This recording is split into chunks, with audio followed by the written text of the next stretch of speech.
that's kind of what I wanted to touch on from this. Let's talk about this actual slate that we have a little bit more. So let's jump back over to the spreadsheet. It's a little bit different this week.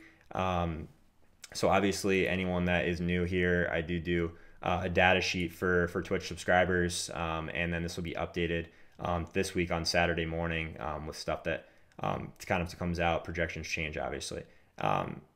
So one of the things that I am going to go back in and do is actually adjust a few of these numbers because we do have some teams in the playoffs that didn't really have anything to play for last week. I don't want that a part of my target share numbers. I don't want that a part of my pressure numbers either. So I do a offensive line versus defensive line ranking each week. Has to do with how teams are pressuring. It takes into effect Pro Football Focus, their pass blocking, their kind of their pass rush. It's a bunch of different stats: adjusted line yards, adjusted sack rate. Sports Info Solutions has some awesome pressure stats, and it all comes down to like I want to target situations where the quarterback's going to have time because that's where you're going to see the highest efficiency. Efficiency is by far the most important thing at quarterback. So I'm going to go through and kind of tweak these numbers a little bit. But my first pass, there's really not like a massive kind of disadvantage at the line of scrimmage. Like the worst matchup is Phillip Rivers, is Nick Foles against Chicago and Baltimore, which isn't too surprising. But I do kind of want to edit that a little bit and kind of take out some of the week 17 stuff for the teams that didn't have anything to play for. So like, for example, like if we just go to running back and I'm looking kind of at Zeke's total yards per game over the past little while. I can't remember if I actually finished this column yet, but I don't want the week 17 stuff kind of tainting some of these stats. So wanted to touch on that quickly. But so yeah, from this perspective, instead of we had a motivation tab last week, now we have a game number tab. If I have a tiebreaker, a play that I think is really close, I'm almost always going to skew towards the play in the later game. I think it's honestly even more important than ownership because there's going to be people that are projected ownership, I should say. I think there's going to be people that no matter what are going to attack are impatient, right? They're going to attack this Indy Houston game. It's a great game, guys. Like, I mean, there's a reason that it's going to be popular. There's a reason that New England and Tennessee was popular last year on the same slate. So people are going to fire at Seattle, Dallas, even though there's massive pace concerns, massive play concerns. But it's the second game. There's going to be ownership on some of these guys. Maybe not Russell Wilson, but there's going to be a ton of people that play Dak, that play someone like Amari Cooper. So it's an interesting dynamic, guys. We need to kind of really piece through that. So having the game number there is something that I'm paying attention to. All right, so just kind of looking at this from a slate perspective, like I think the highest owned quarterback is probably going to be Lamar. I've heard a lot of kind of chatter with that. Just that rushing floor that he has on DraftKings is so nice at his price tag at 5,800. I think that he's extremely interesting. I am struggling a little bit just because of like what I said before. I really want to try and stack him up with someone. You can still make an argument, I guess, for someone like John Brown if you really wanted to stack Lamar with someone. I mean, he's got some upside for sure. I'm just not sure I'm completely there yet. You can maybe just pay down at tight end. But, I mean, it's still kind of tough. Like someone like Mark Andrews maybe who's still been running a decent amount of routes, does run at least longer routes. Yards per route run is something that I'm looking at tight end more and more. I really want a high team total at tight end as well. So from that perspective, it certainly is hard to get away from someone like Eric Ebron. If you were trying to get a piece of that game, I think that that's a solid way to do it. But from a Lamar spot, I do think that he's one of the quarterbacks that I am interested in for sure. But the guy that I'm like really kind of zoned in on right now is Mitch Trubisky at 6,200. So tied for the best matchup at the line of scrimmage on the slate. They are a team that hasn't passed a ton, but there's just so many weapons that I really like to stack him with, like someone like Tariq Cohen. So 5,400 for Tariq Cohen. You can't project him for a ton of touches in this game, but his usage just kind of shapes up so well for DraftKings and for upside, which we'll talk about the running back position there. It's kind of gross as a whole. So I'm interested in Trubisky for sure from that point of view. The pass attempts are always a concern for Lamar, so I think you get a little bit more pass attempts, obviously, from Trubisky, definitely less rushing upside. But from a real like macro spot, like he's still a home favorite with a decent total. And we can prioritize that, especially since he's in a later game. Really not sure what's going to... I still feel like this Philly-Chicago game is probably going to turn into like a trendier type game as the week progresses, but I do think it's a really good spot for them for sure. So Chad thinks that Luck's going to be the top owns. I don't know, man. You could be right. Like TY has definitely smashed Houston recently. I just think that on the road, I think that there's probably an argument where Watson's still that guy, but you could be right, man. And at quarterback, we should probably say too that it's never really like on these type of slates. Like last week was kind of an outlier with Mahomes, right? It's never, ownership's not super important. I'd be more worried about like your stack ownership, right? Like, so if Luck TY is going to be the most popular stack on the slate, is that worth fading? Something like that. So I think that it's that Lamar, if outside of Watson and Luck, I think he's going to be the highest owned. But yeah, I think that you can make an argument for Luck or Watson right past that tier from an ownership perspective. So that game does, I mean, it shapes up pretty well for passing. It's a pass funnel on both sides. Deshaun Watson, this is the fifth, or at least the Texans, at least over the last 3 weeks, fifth most pass-happy team in the league. So Watson at 6,700, I still think he's a really strong play. You can probably get a little bit of your exposure from Watson if you play Hopkins. Just hope he doesn't rush one in. So I'm a little bit more intrigued by the Watson play in a couple teams just paired with Hopkins and moving on. But we'll see. Lamar could break the stacking rule.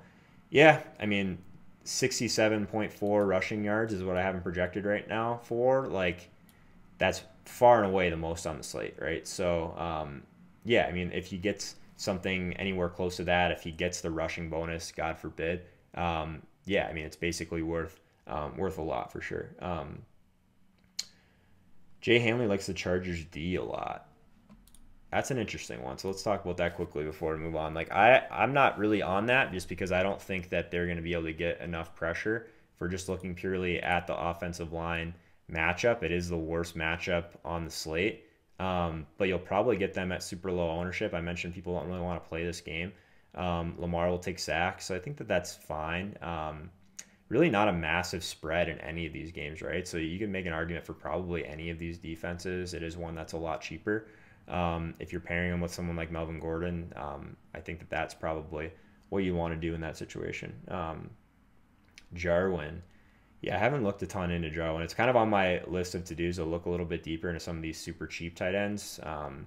Kind of it's really tough for me, like from like an expectation spot to like actively get away from Ebron, just because he's probably a guy that can bury you when there isn't like a tight end that's in a fantastic spot. Like it's a tough spot for Ertz, obviously, right? Against Chicago. I would imagine that Ertz is going to be much lower owned than Ebron. I actually think that people are probably going to go to Trey Burton at 4,400. He has been running a decent amount of routes, third most routes over the last 4 games on the slate. My issue is always that Trubisky just doesn't throw to his tight ends. Only 2.8% of his throws over the past year have been to the tight end position. So, yeah, talented guy, just hasn't had a great year. But it's an interesting one for sure.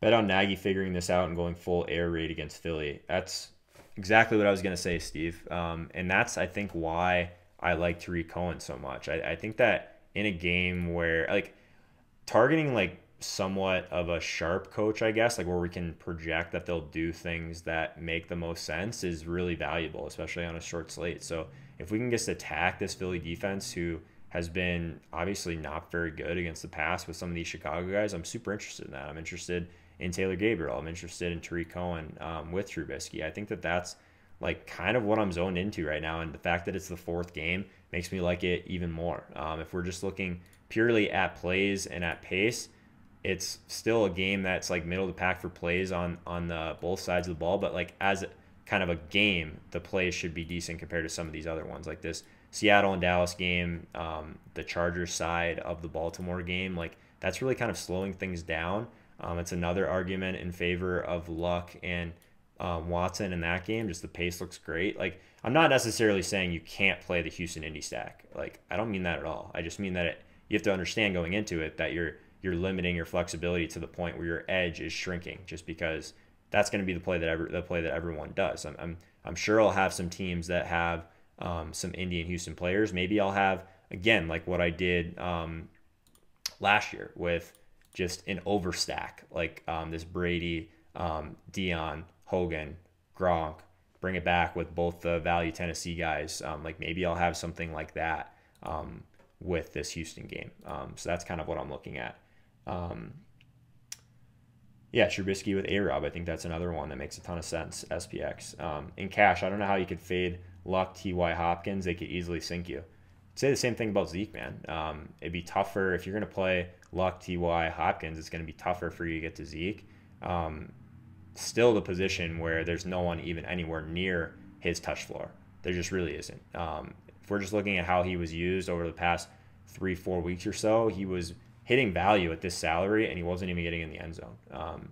So I think Zeke's still the priority for me over Hopkins, over T.Y. I'll be overweight on that situation. So in cash games, I think fading Zeke's a mistake. Run it back with Sproles. Sproles is actually a really interesting one. So I mentioned Nyheim Hines. I think he's the guy that I'm the most interested in if you really want to punt one of these running back slots. So again, I guess I quickly mentioned it, but I should probably touch on it again now that we're on running back.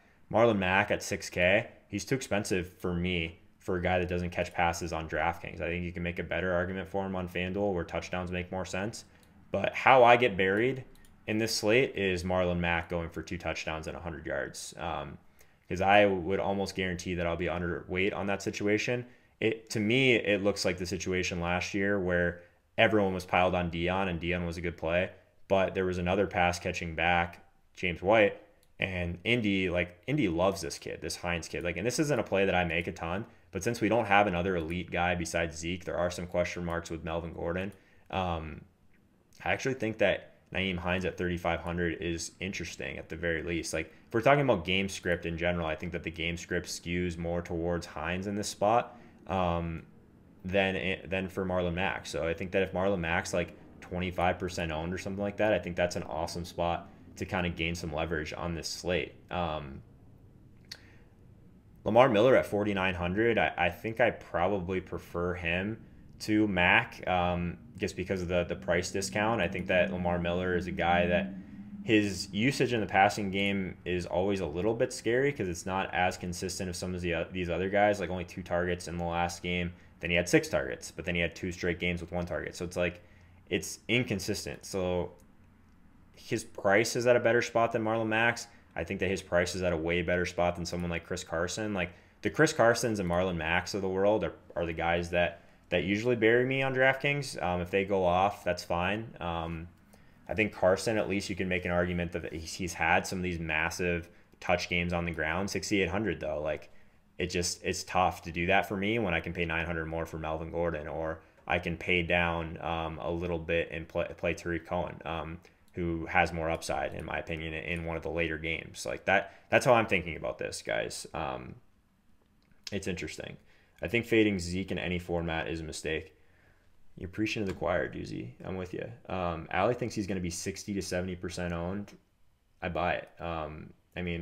It's the easiest play to make, right? Think about people that are making lineups on their couch on Saturday morning. Playing Zeke, it just makes it's the first guy in for a lot of these people that are kind of more casual players. But I think that fading Zeke for DeAndre, for T.Y. Hilton, when we don't have a lot of certainty at the running back position, is a little bit scary. It could certainly work out for sure, but it's interesting. T.Y.'s health is fine health-wise. I love T.Y. He's absolutely destroyed this Houston team. I'm leaning more towards Ebron if I take one piece of this Indy offense at the higher end, but I do think Hines is a super interesting way to save salary that would allow you to get some of these more expensive wide receivers in addition to Zeke or Melvin Gordon, whatever you go with that. So Mr. Jackpot says, talk to me about MG3. So they've kind of done a good job at scaling him back a little bit. He feels like the play to me that if he goes overlooked because of his price and what you can accurately kind of project his touches to be, Melvin Gordon's like a guy that his efficiency has been questionable times, but he could also like just break the slate wide open with 3 touchdowns. I think the way he wins you a tournament is if he ends up being extremely active in the passing game. It's a brutal matchup against Baltimore. I wish his price was a little bit lower, but I'm trying to get a feel for what his ownership's going to be like. Like if he is like anywhere near 10%, I'm super interested in Melvin Gordon. He's in the 3rd game. He's in this game that no one really wants to play. Like Melvin Gordon versus someone like, I don't know, Amari Cooper at 7,500, Doug Baldwin in a slower pace game. Like I'm going to take the running back every single time, the dual usage running back. I guess that's kind of how I feel about it. Yeah, MG3, that's a good point, Ali. He could end up being a decent pivot for you as well. So say that you have one of these wide receivers that ends up failing, or you end up playing someone like Marlon Mack and he gets you like 10 points or something like that, and you feel like you're behind. Maybe that's the time to make your move to Melvin Gordon. So one thing we should probably talk about too. So Zeke is in the 2nd game. So if you end up kind of making some mistakes in game number 1, there's an argument for getting away from Zeke in that way. And for me, it's probably Melvin Gordon or Keenan Allen. I think that Keenan Allen is kind of going a little bit underappreciated on this slate at 6,900 against Baltimore. Like these wide receivers, I'm trying harder and harder to just like kind of ignore the matchup a little bit when the volume is where this is at. If we're just looking at weighted opportunity rating over the last 4 weeks, basically a mixture between target share and air yards, Josh Hermsmeyer stat. Keenan Allen leads the slate, 6,900 his salary. I get it. Like no one wants to play him against Baltimore. I think that that's fine. But if you're trying to gain leverage, that's a decent way to do it, in my opinion. So that's kind of one of the ones that I'm looking at for leverage for sure. Ravens time of possession, brutal for MG3. It's a good point, Swedish women fan. You might have my favorite name of all the subscribers. So appreciate you being here. Yeah, so that's a concern for sure. We're just looking at the plays in general. Like the Chargers project for the fewest plays on the entire slate. They're already a team that is based a little bit more on efficiency for sure. So I'm with you. And Baltimore, yeah, just what they've been able to do with controlling the ball with Lamar is certainly a concern for game number 3. I think that's like everyone's main argument right now, and the few things that I've heard people say. It's like this Indy-Houston game, there's nothing else past that because we have this Chicago defense that's elite. We have this Dallas defense that's played pretty well. We have this Baltimore defense that's been elite. It's tougher to like visualize a shootout, but like these defenses aren't like insusceptible to allowing points, right? So I think that this slate is in the perfect order for me. Like I love that the chalkiest game is first. I think that's ideal. I also love that I think like the worst game is second. This Seattle and Dallas game. I love that game's second because I don't have to worry about it as much, and I can really kind of have some teams that are more wide open going into Sunday and really figure out what I need to do with the Chargers game and with the Chicago game. So I think the order is absolutely perfect. Couldn't be better. That's what's said every playoffs. Yeah, so I'm with you, man. I think that like it's never going to feel comfortable to make moves to those guys, right? Like if we're just looking purely at someone that's going to give you leverage, I still think it's someone like an Allen Robinson, like at 5,600, that might go under-owned in the later game. Like he's been someone that like he did practice in full this week, guys. Like he sat out week 17, but he did have a full practice yesterday. So I mean, he's going to be ready to go. I mean, he's someone that if we're going to talk about target share, like Allen Robinson is right up there in this weighted opportunity matchup as well. 5,600 is an awesome price for him in game number 4. So I'm kind of on that. If you do want to pair Lamar with someone, I did mention John Brown. Definitely think that he's at least interesting on that side of the ball. Bears may have sneaky value in that last game. I'm with you, man. Gabriel, Allen Robinson, Tariq Cohen with Trubisky, like for all the money, basically, if you're behind. I think that's a really sharp play. The price point for Trubisky at 6,200, he's like right kind of in this like 200 more for Luck, like right at kind of a little bit more expensive than Lamar. So I think like Luck, like Chad was saying, like Luck, yeah, I could easily see him being the chalkiest guy, but I think Deshaun Watson's going to be right there. But then Lamar is going to be like the trend you got to pay down to, in my opinion. I think Foles and Rivers, they're both going to be really low owned. So if you're really behind, maybe moving to like a Rivers, Keenan Allen, Melvin Gordon type situation is at least interesting. Didn't talk a lot about tight end, I guess, but I'm kind of looking into one of these cheaper guys. It's really like hard, right? So like what I'm really valuing is high team totals and guys that are actually running routes. There's not a ton of these guys. Blake Jarwin, I know Ali was talking about. At least he's been running routes. I'll give you that at 3,300. If you wanted to kind of get in some of these other guys like Antonio Gates, maybe he breaks the slate, even though we do have Hunter Henry back from that ACL. I believe he'll be back. So it's probably a situation I won't go near. But Mark Andrews, if you want to pair someone with Lamar, he makes a decent amount of sense. If we're just looking at yards per route run, he's not necessarily one of these guys that's just dinking, dunking down the field. He could catch a bigger play, at least a higher play, a larger play for a tight end for a guy that's thrown to the tight end a decent amount with Lamar. 27.6% of Lamar's throws over the past year been to the tight end. So I think that's at least interesting. Ertz could easily burn people. Again, I think he's going to be much lower owned than Ebron. Could burn people just because he burned some people last week. Like if people pivoted to Ertz when they were behind, they pivot away from Kelsey or something like that to Ertz. It definitely burned them. Terrible matchup against Chicago, but you never know. I mean, Ertz is a talented guy. He's a guy that Foles has definitely shown the ability to lean on in the past at times. So I think it's interesting. Only thing is you're not pivoting to Trubes. You're either playing him or not since he's in that last game. I don't get it, man. I think that you are pivoting to Trubes just because, yeah, I mean, maybe you're playing him or not. I get what you mean, but I think that leaving the quarterback slot open until the second day, I think is really intriguing just based on if Luck or Watson have just like a kind of basic game, like maybe Watson doesn't have his kind of normal kind of smash game on the ground, something like that.